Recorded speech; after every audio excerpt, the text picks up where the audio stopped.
Hello प्यारे बच्चों, आज हम लोग हाइड्रोजन आबंध, इसके प्रकार तथा महत्व के बारे में विस्तार से चर्चा करेंगे। आप जानते हैं हाइड्रोजन आबंध क्या होता है? चलिए देखते हैं।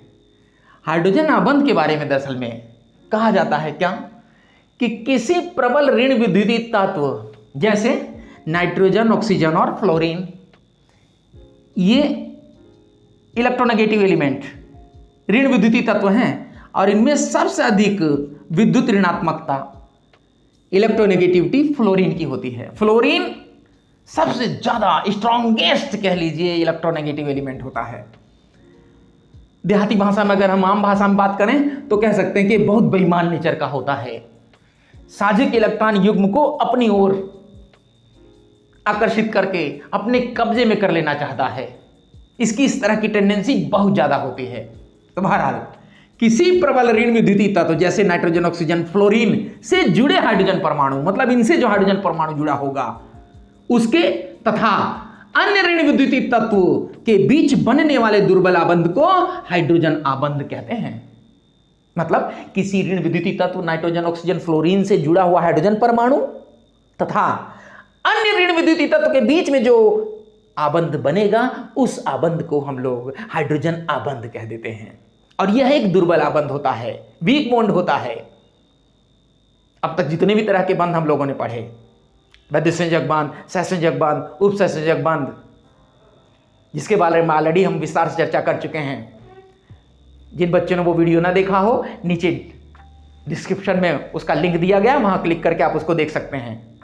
तो बहरहाल हाइड्रोजन बंध दुर्बल बंध होता है। इसे कटी हुई लाइन द्वारा, डॉटेड लाइन द्वारा प्रदर्शित किया जाता है। इसी क्रम में अगर हम उदाहरण की बात करें तो HF हाइड्रोजन फ्लोराइड, H2O पानी, अमोनिया, NH3 आदि अणुओं में हाइड्रोजन बंध पाया जाता है। आइए थोड़ा विस्तार से हम लोग समझते हैं। जैसे HF हाइड्रोजन फ्लोराइड अणु है, अगर इसके अंदर हाइड्रोजन बंध का हम बनना देखें तो HF में, जैसा कि हम जानते हैं, हाइड्रोजन और फ्लोरीन के बीच एक एक इलेक्ट्रॉन का साझा हो जाता है। ठीक है। अब लेकिन चूंकि फ्लोरीन अधिक ऋण विद्युतीय तत्व होता है तो साझे के इलेक्ट्रॉन युग्म को अपनी ओर खींच लेता है, जिसके कारण इस पर डेल्टा माइनस और हाइड्रोजन पर डेल्टा प्लस आ जाता है। अर्थात HF एक ध्रुवीय सहसंयोजक यौगिक है, ध्रुवीय सहसंयोजक अणु है। क्लियर? HF का एक अणु, इसी तरह से HF का दूसरा अणु, उस पर भी हाइड्रोजन पर डेल्टा प्लस, डेल्टा माइनस, इसी तरह से HF का तीसरा अणु, मतलब एंड्स ऑन बहुत सारे अणु होंगे। फ्लोरीन पर डेल्टा माइनस रहेगा और हाइड्रोजन पर डेल्टा प्लस। चूंकि बंध बनते समय आप जानते हैं इसके बारे में क्या कि फ्लोरीन अपना ऑक्टेट कंप्लीट करने के लिए, क्योंकि फ्लोरीन के बाहरी कोश में 7 इलेक्ट्रॉन होते हैं, एक इलेक्ट्रॉन अगर इसको मिल जाए तो 8 हो जाएंगे। हाइड्रोजन के बाहरी कोश में 1 इलेक्ट्रॉन होता है, वो भी 1 इलेक्ट्रॉन अगर मिल जाए तो हीलियम जैसा स्थायी कॉन्फ़िगरेशन प्राप्त कर लेगा। तो हाइड्रोजन को भी 1 की जरूरत, फ्लोरीन को भी 1 की जरूरत, तो दोनों 1 इलेक्ट्रॉन का साझा कर लेते हैं, जिससे दोनों का स्थायी विन्यास संरचना प्राप्त हो जाती है। लेकिन फ्लोरीन अधिक ऋण विद्युतीय है, अधिक इलेक्ट्रोनेगेटिव है, या कह लीजिए अधिक बेईमान है, तो इस बदनीति पर आकर के ये साझक इलेक्ट्रॉन युग्म को अपनी ओर खींच लेना चाहता है, जिसके कारण उस पर डेल्टा नेगेटिव और हाइड्रोजन पर डेल्टा पॉजिटिव चार्ज आ जाता है। क्लियर है? ये ध्रुवीय सहसंयोजक बंध कहा जाता है, जिसके बारे में ऑलरेडी हम पहले चर्चा कर चुके हैं। जिन्होंने नहीं देखा है तो डिस्क्रिप्शन में मैं उसका वीडियो लिंक दे रहा हूं, आप वहां से उसको क्लिक करके देख सकते हैं। बहरहाल अब इस HF मॉलिक्यूल में HF का एक मॉलिक्यूल, दूसरा, तीसरा, इसी तरह बहुत सारे मॉलिक्यूल हैं। अब यहां पर होगा क्या, चूंकि इस हाइड्रोजन पर प्लस है, इस पर माइनस है, विपरीत आवेश एक दूसरे को आकर्षित करते हैं, तो इनके बीच हल्का फुल्का आकर्षण होने से एक बंध बन जाएगा। यही बंध है हाइड्रोजन बंध। इसी तरह इस हाइड्रोजन पर डेल्टा प्लस, इस पर डेल्टा माइनस, ये आपस में बंध जाएंगे। ये है हाइड्रोजन बॉन्ड। क्लियर? तो परिभाषा को जरा गौर करें। आप किसी प्रबल ऋण विद्युतीय तत्व से जुड़े हुए हाइड्रोजन परमाणु, क्लियर, तथा अन्य ऋण विद्युतीय, ये दूसरा, ये हाइड्रोजन तो असल में फ्लोरीन से जुड़ा है ऋण विद्युती से, किसी प्रबल ऋण विद्युती तत्व से जुड़े हुए हाइड्रोजन परमाणु तथा अन्य ऋण विद्युती तत्व के बीच बनने वाले दुर्बल बंध को हाइड्रोजन आबंध कहते हैं। यही तो थी डेफिनेशन, ये हाइड्रोजन आबंध हो गया, यहां भी हाइड्रोजन बॉन्ड बन गया। दरअसल में हुआ क्या, यहां पर जब इस हाइड्रोजन का ये फ्लोरीन साझे वाला इलेक्ट्रॉन अपनी ओर खींचने लगा, बेईमानी करने लगा, तो ये इससे मदद मांगेगा, कहेगा कि यार देखो भैया, जैसे कहते हैं अभी, ये तो सामान्य ह्यूमन नेचर है कि यदि किसी व्यक्ति को कोई बदमाश प्रकृति का व्यक्ति परेशान कर रहा है, तो उस बदमाश को एक तरह सबक सिखाने के लिए वह व्यक्ति किसी शरीफ के पास नहीं जाएगा, किसी दूसरे बदमाश की ही मदद लेगा। क्लियर? तो हाइड्रोजन जो एक सीधा साधा छोटा सामान्य परमाणु है, इसके साझे वाले इलेक्ट्रॉन को फ्लोरीन ये हड़प लेना चाह रहा था, बेईमानी करना चाह रहा था, तो ये किसी दूसरे बेईमान यानी दूसरे ही ऋण विद्युती तत्व से जुड़ गया, उससे अपनी गुहार लगाने लगा कि देखिए जी, ये मेरा इलेक्ट्रॉन छीन रहे हैं। मतलब ये इधर तो जुड़ा ही जुड़ा है, और क्योंकि अपना इलेक्ट्रॉन छोड़ नहीं रहा है, मेरा दे दो, रोते रोते उसके पीछे पड़ा हुआ, जैसे छोटे बच्चे रोते रोते पड़े रहते हैं, उनकी कोई चीज अगर छीन ली जाए तो ये इधर तो जुड़ा ही है, लेकिन हल्का फुल्का इधर भी जुड़ जाता है, क्योंकि इससे ये मदद मांग रहा है हाइड्रोजन। क्लियर? तो यहां दुर्बल बंध बन गया। इसी तरह से यानी HF के अणु आपस में जुड़ जाते हैं, और इनके अलग अलग अणुओं के बीच में भी एक बंध बन जाता है दुर्बल, जिसको कह दिया जाता है हाइड्रोजन बंध। क्लियर है? इसी तरह से अगर हम दूसरा उदाहरण देखें H2O का, वाटर मॉलिक्यूल का, पानी के अणु में, जैसा कि हम जानते हैं क्या कि पानी का अणु V आकार का होता है, इसमें H पर डेल्टा प्लस और O पर डेल्टा माइनस होता है। क्लियर? ये भी हम क्या कर चुके हैं ध्रुवीय सहसंयोजक बंध में। अब यहां पर HOH एक पानी का अणु, इसी तरह से ये दूसरा पानी का अणु, इसी तरह से आप दिखा सकते हैं तीसरा पानी का अणु। हर पानी के अणु में ऑक्सीजन पर डेल्टा माइनस, इस पर delta plus, delta minus, delta plus. Oxygen पर डेल्टा माइनस तब आता है जब हाइड्रोजन के साथ ये जुड़ जाता है, तो इस पूरे OH पर डेल्टा माइनस है, नहीं बताओ। क्लियर? बहरहाल, तो अब इस हाइड्रोजन पर जो प्रबल ऋण विद्युती तत्व से जुड़ा हुआ हाइड्रोजन परमाणु है, उसमें अन्य ऋण विद्युती तत्व के साथ भी बंध बनाने का गुण पाया जाता है। इसी को बोल देते हैं क्या, हाइड्रोजन बॉन्ड।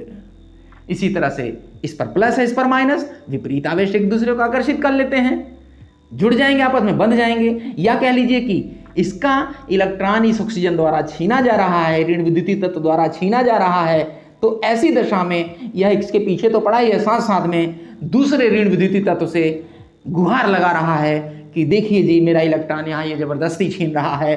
तो मतलब इधर भी यह हाइड्रोजन जुड़ जाता है, इसको कह देते हैं हाइड्रोजन बॉन्ड। क्लियर? ये जो पानी हम लोग पीते नहाते धोते हैं भाई, उसमें पानी के अणुओं के बीच में इसी तरह से हाइड्रोजन बंध पाया जाता है। इसी वजह से पानी द्रव रूप में मिलता है। अगर पानी के अणुओं के बीच में यह हाइड्रोजन बंध न लगता तो पानी द्रव रूप में न मिलता, और द्रव रूप में न मिलता तो आप सोचिए हम लोग क्या पीते, क्या नहाते, क्या धोते, है ना। और वैसे भी कहा जाता है भैया बिना जल के जीवन नहीं है, तो फिर शायद जीवन का कुछ रूप और होता या फिर जीवन ही न होता, क्योंकि without water there is no life. बहरहाल, तो पानी के अणु में इस तरह से पानी के अलग अलग अणुओं के बीच में हाइड्रोजन बंध पाया जाता है। अब क्लियर हुआ हाइड्रोजन बंध? चलिए इसको नोट करिए, उसके बाद आगे बढ़ते हैं। आइए हम लोग हाइड्रोजन आबंध के प्रकार के बारे में कुछ जानकारी कर लेते हैं। तो दरअसल में हाइड्रोजन आबंध के दो मुख्य प्रकार होते हैं। नंबर एक है अंतर अणु का हाइड्रोजन आबंध, मतलब इंटरमोलिकुलर हाइड्रोजन बॉन्ड। जैसा कि नाम से ही पता चल रहा है, इंटरमोलिकुलर या अंतर अणु अर्थात अलग अलग अणुओं के मध्य बनने वाले हाइड्रोजन बंध को अंतर अणुक हाइड्रोजन आबंध यानी कि इंटरमोलिकुलर हाइड्रोजन बॉन्डिंग कहते हैं। क्लियर? अलग अलग अणुओं, जैसे अभी हमने देखा HF में, HF के अलग अलग अणुओं के मध्य हाइड्रोजन बंध बन रहा था। इसी तरह पानी में H2O में H2O के अलग अलग अणुओं के मध्य हाइड्रोजन बंध बन रहा था। अमोनिया में अमोनिया के अलग अलग अणुओं के मध्य हाइड्रोजन बंध बनता है। ये सभी अंतर अणुक हाइड्रोजन आबंध होते हैं। अब जिन अणुओं में, जिन यौगिकों में अंतर अणुक हाइड्रोजन बंध यानी इंटरमोलिकुलर हाइड्रोजन बॉन्ड पाया जाता है, उनके गलनांक या क्वथनांक यानी गलने का टेम्परेचर या उबलने का जो टेम्परेचर है वो प्रायः अन्य यौगिकों की तुलना में उच्च होता है। क्लियर? इसके संबंध में एक क्वेश्चन अक्सर एग्जामिनेशन में पुटअप हो जाया करता है, क्या कि ऑक्सीजन और सल्फर दोनों ही आवर्त सारणी में 16th ग्रुप के सदस्य हैं। मतलब ऑक्सीजन और सल्फर दोनों आवर्त सारणी में 16वें वर्ग के तत्व हैं। ऑक्सीजन के बाहरी कोष में 6 इलेक्ट्रॉन, सल्फर के बाहरी कोष में 6 इलेक्ट्रॉन। ऑक्सीजन की संयोजकता 2, सल्फर की संयोजकता 2। ऑक्सीजन अधातु तत्व, सल्फर भी अधातु तत्व। ऑक्सीजन और हाइड्रोजन मिलकर H2O बनाते हैं और सल्फर और हाइड्रोजन मिलकर H2S बनाते हैं। दोनों समान सूत्र के यौगिक बना रहे हैं, लेकिन H2O द्रव होता है जबकि H2S गैस होती है। ऐसा क्यों?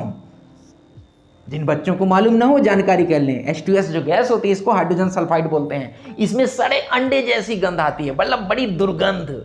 कोई चीज़ कहीं सड़ती गलती है तो वहाँ पर अल्प मात्रा में ये हाइड्रोजन सल्फाइड गैस ही बनती है। इसी कारण से बड़ी असहनीय दुर्गंध महसूस होती है, तो इसको सड़े अंडे जैसी गंध वाली गैस कहा जाता है। क्वेश्चन ये भी कंपटीशन वगैरह में पूछ लिया जाता है कि सड़े अंडे जैसी गंध वाली जो गैस है उसका नाम बताइए, तो that is hydrogen sulphide H2S। Clear? बहरहाल तो ये गैस है और ये द्रव है। ऐसा क्यों? सिंपल सी बात है, H2O में अंतर अणु का हाइड्रोजन आबंध पाया जाता है, जिसके कारण H2O के अणु पास पास रहते हैं और ये द्रव अवस्था मिलता है। जबकि H2S में हाइड्रोजन बंध नहीं पाया जाता।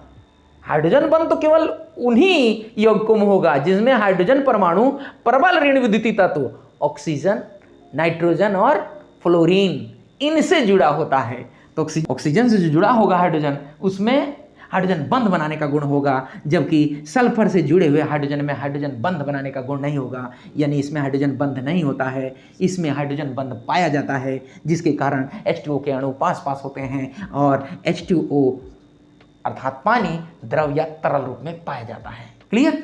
चलिए अब हम दूसरे प्रकार का जो हाइड्रोजन बंध है, अंतः अणुक या अंतरा अणुक हाइड्रोजन आबंध यानी इंट्रामोलिकुलर हाइड्रोजन बॉन्डिंग। इंट्रामोलिकुलर मतलब विद इन द मोलिक्यूल, एक ही अणु में जो हाइड्रोजन बंध पाया जाएगा।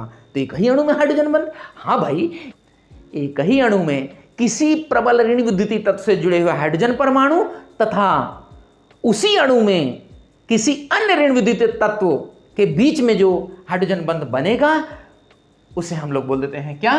अंतः अणुक या अंतरा अणुक हाइड्रोजन आबंध। इसका उदाहरण जैसे आर्थो नाइट्रोफिनॉल।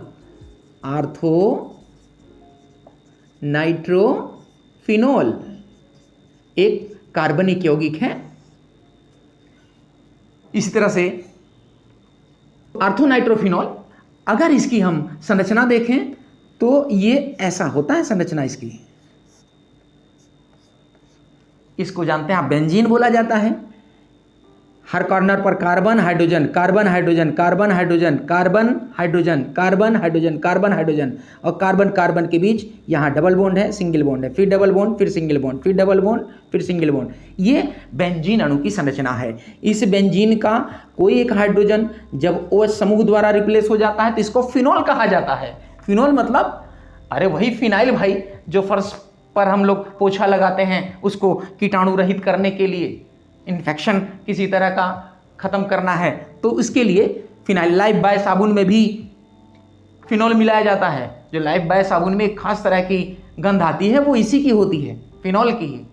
क्लियर? में कहा जाता है लाइफ बॉय है जहाँ तंदुरुस्ती है वहाँ। बहरहाल ये फिनॉल यानी C6H5OH, ध्यान देंगे पहले C6H6 था, अब एक हाइड्रोजन हट गया, वहां OH आ गया तो C6H5OH। इसको ऐसे भी लिख सकते हैं। अब इसी में आर्थो पोजीशन, असल में किसी समूह की तुलना में जो अगल बगल की पोजीशन होती है वो आर्थो पोजीशन कहलाती है। इस समूह के रिगार्डिंग अब एक एक समूह एक एक पोजीशन छोड़ करके ये जो पोजीशन होगी ये मेटा पोजीशन कहलाती है, META मेटा पोजीशन। और इस समूह के जस्ट अपोजिट वाली जो पोजीशन है वो para position, PARA para position. तो आर्थो ORTHO आर्थो, मेटा और पैरा, इधर ये आर्थो, ये मेटा, ये पैरा। क्लियर? जो समूह उपस्थित होगा उसके रिगार्डिंग बात होती है। तो आर्थो नाइट्रो, आर्थो नाइट्रो मतलब आर्थो पर नाइट्रो, नाइट्रो समूह जुड़ा है, नाइट्रो मतलब NO2। तो आर्थो नाइट्रो फिनोल, बाकी फिनोल तो है ही है, ये हमने बताया कि भी इतने कंपाउंड को बोलते हैं हम लोग फिनोल। इसमें नाइट्रो समूह आर्थो पोजीशन पर जोड़ दो तो हो जाएगा आर्थो, आर्थो पर यानी नाइट्रो, आर्थो पर नाइट्रो, बाकी फिनोल। क्लियर? तो आर्थो नाइट्रो फिनोल का यह सूत्र हो गया। इसमें कहा जा रहा है कि अंतः अणुक या अंतरा अणुक हाइड्रोजन अबंध पाया जाता है। कैसे बना होगा? तो इसका थोड़ा ओपन स्ट्रक्चर बनाएं। ये तो बेंजीन रिंग का, बेंजीन न्यूक्लियस को आपने बना दिया एज इट इज। अब यहां पर ऑक्सीजन और हाइड्रोजन ये जुड़े हुए हैं, क्योंकि ऑक्सीजन एक तरफ हाइड्रोजन जुड़ा है, एक तरफ यहां कार्बन से जुड़ा हुआ है। तो ये हो गया OH समूह, ऑक्सीजन की 2 वैलेंसी पूरी।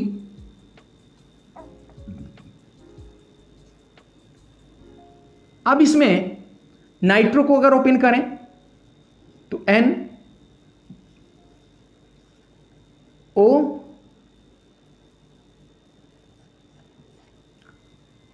इस तरह से, क्योंकि नाइट्रोजन के बाहरी कोष में हम जानते हैं 5 इलेक्ट्रॉन रहते हैं, तो 2 इधर शेयरिंग कर लेगा, 5 2 7 हो जाएंगे, कि इधर शेयरिंग कर लेगा 8 हो जाएंगे, 2 इलेक्ट्रॉन इसको डोनेट हो जाएंगे, यानी कोऑर्डिनेट बॉन्ड।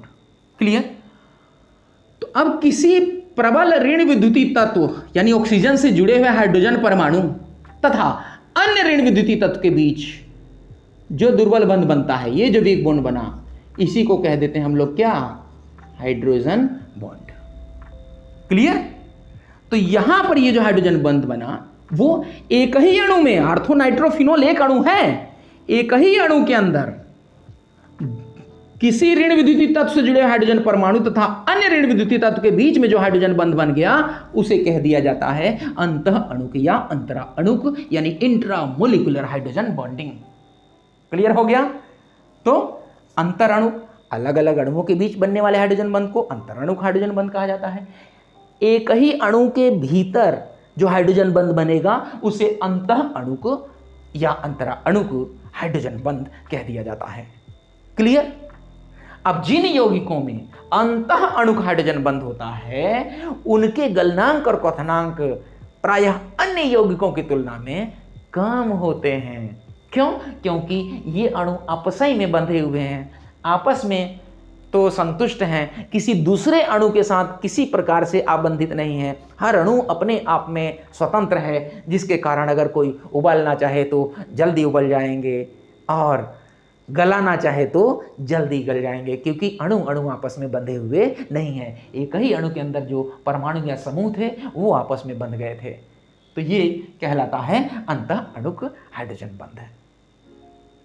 अब मैं समझता हूं आप लोगों को हाइड्रोजन बंध, उसके प्रकार और उसके महत्व के बारे में पता चल गया होगा। मैं उम्मीद करता हूं कि आपको वीडियो अच्छी लगी होगी। अगर वीडियो अच्छी लगी है तो इसको लाइक ज़रूर करें, अपने साथियों के साथ शेयर करें।